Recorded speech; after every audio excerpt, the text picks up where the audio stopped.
I rise today to speak on the unfortunate allegations of mismanagement and neglect that have been leveled against the Phoenix VA healthcare system. By now, we've all seen the headlines highlighting unsettling allegations that veterans may be dying while awaiting care in Phoenix. These revelations have come to light after whistleblowers in Arizona have suggested that the Phoenix VA officials were manipulating appointment requests and waiting lists.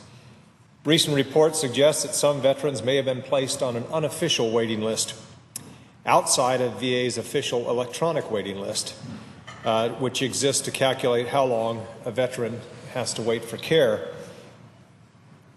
Recent reports, the alleged reason for the existence of these secret or unofficial lists was to keep officially reported wait times down and to disguise longer actual waiting times.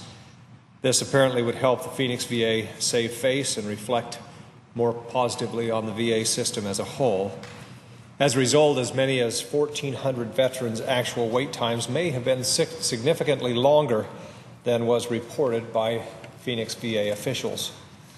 Now, the VA's Inspector General's office has launched an investigation, and senior officials with the Phoenix VA have been placed on administrative leave.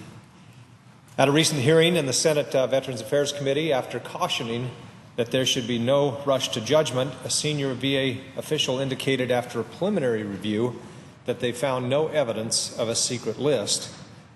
Now, nothing would make me happier than to believe that the allegations that were leveled were just as a result of sour grapes or some unhappy current or former employees.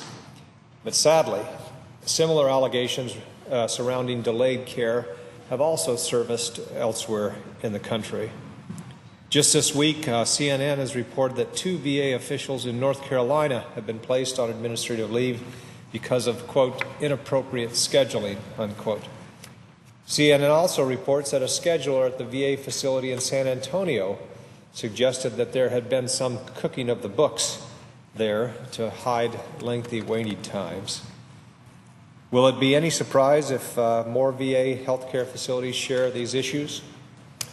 Now, we've all heard about the backlog of more than 300,000 claims made by veterans to the Department of Veterans Affairs.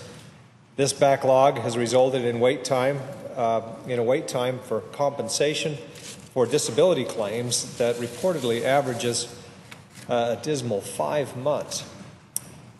The wars in Iraq and Afghanistan have resulted in greater numbers of veterans seeking treatment in VA facilities.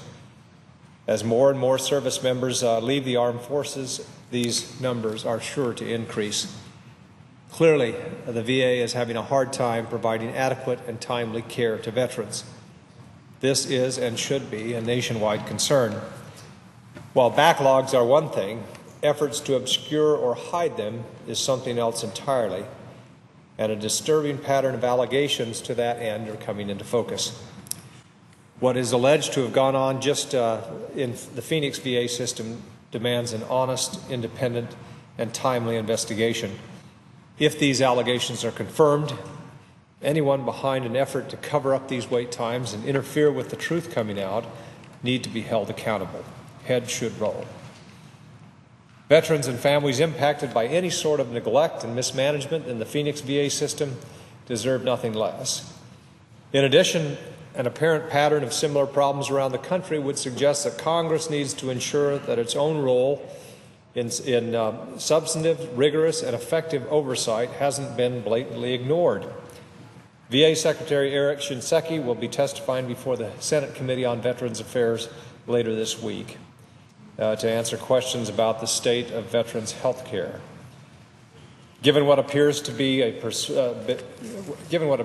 pervasive failures at a growing number of VA healthcare facilities, he will have more than a few questions to answer. And I look forward to the results from that hearing.